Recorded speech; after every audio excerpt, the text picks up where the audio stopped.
Hello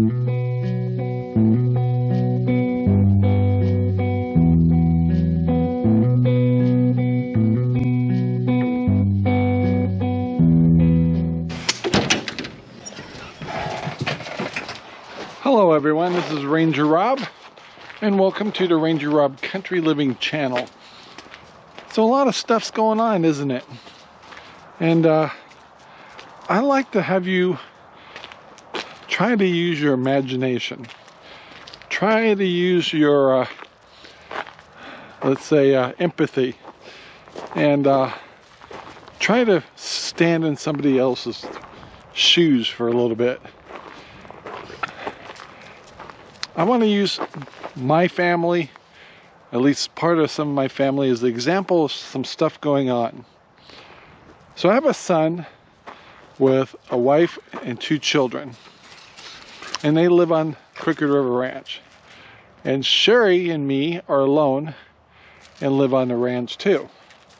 So I want to just use those 2 families to compare to what's going on in Ukraine. If you don't think this affects you, think again.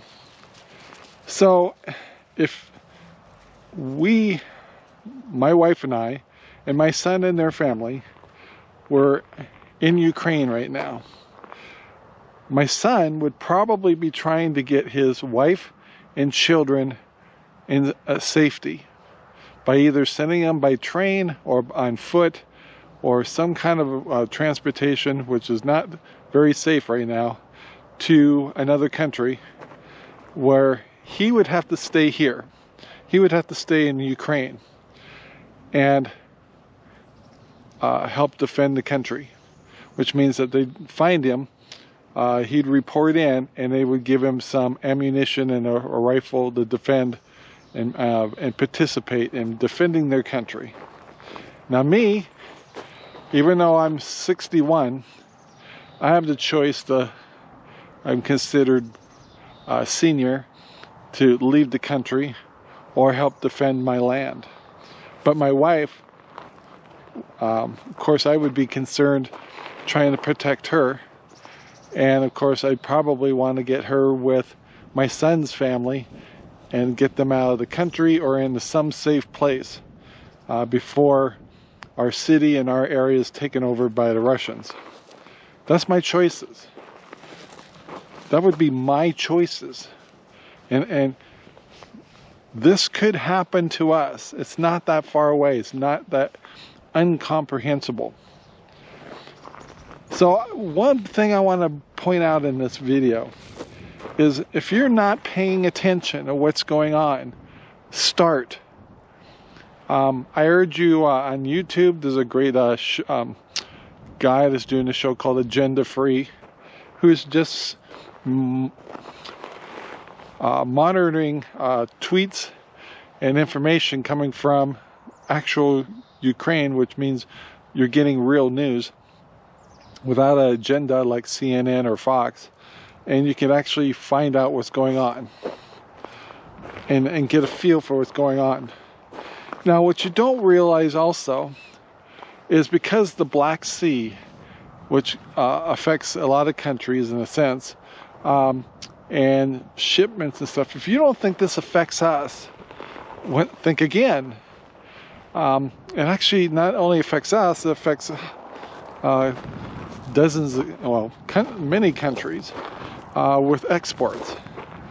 Ukraine, I believe, sends out a lot of wheat. Also, some of our cooking oils, soy products, and things like that are involved, which again will affect us in our supply chain, and it affects other countries. So if you think just ignoring this is the best thing to do, think again. Which brings me once again to another thing, is our industrial food growers are being devastated, either by not being able to get fertilizer, by not being able to get employees, by not being able to afford to feed, and many, many other things. And There's other activists that want us to stop eating certain kinds of foods like meat, and maybe start doing more vegetable based kind of food. And my question to you is, do you want to do that? And my next point of view on this whole thing also is, you don't have to.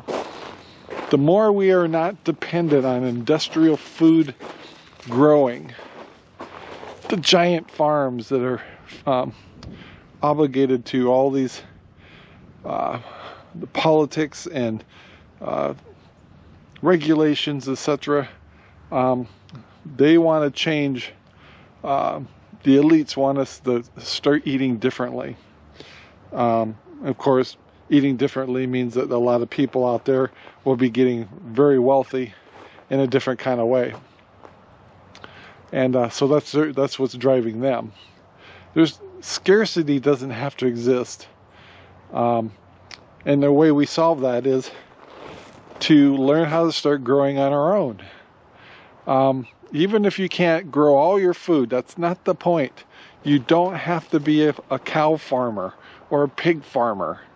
But if you can start growing tomatoes, if you can start growing your own spinach, carrots, radishes, salad, greens, potatoes, melons, corn.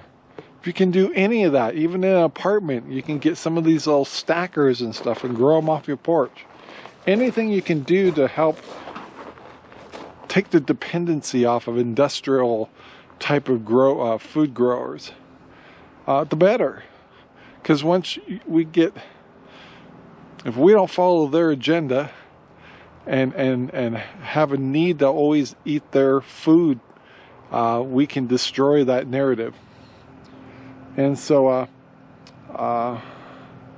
with all these crises in food supply, all these crises in transportation and inventory control, and lack of many things, and of course damage from weather, our food supply is under attack. But you and me and all of us can change that dependency quite easily by growing our own food. And it doesn't matter where you live. If you're in an apartment, townhouse, duplexes, whatever, everybody can grow a little bit of food. And if you could take your quit relying on industrial type food by 5 or 10%, and we all did that, it'd be truly amazing. Absolutely amazing. Once again, this is nothing I would ask you to do that I'm not doing myself. But there's other things. We've got to quit ignoring the news. We can't just be living for the now. We need to start thinking ahead and start thinking about history. And if you think that just the one Ukraine thing, you hear me talking about it like a panic, it's because it's the chain of events that could and probably will take place based off of history. In history, it really replays itself over and over. If you don't pay attention, if you don't watch the news, if you don't get educated on what's going on, you're going to be in really bad shape. If it's not today, it'll be tomorrow, a week from now, or a half a year from now. You're going to wake up someday and go, what the hell's going on? Why can't I get anything? Why can't I afford anything? Why can't I get gas? Or why am I paying so much? If you're asking yourself that and don't know why, shame on you.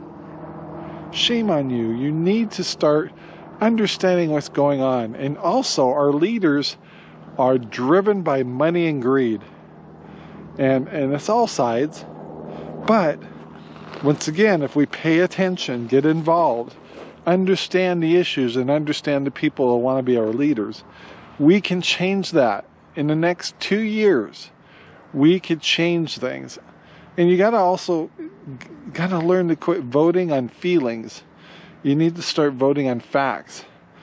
You may not like the person personally, but if he says or she says they're going to do things that you want them to do that'll be beneficial to your taxes, to your income, to your resources, to your fuel and energy, those are the people you say vote yes for.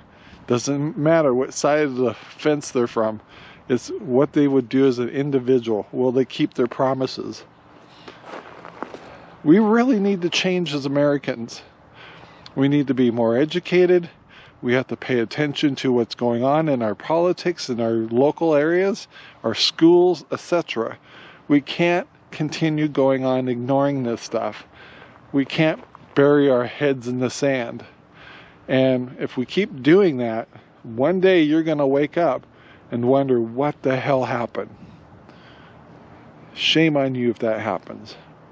So guys, thank you very much for watching my video. Please take the time to like and subscribe and share our videos. Sharing is caring.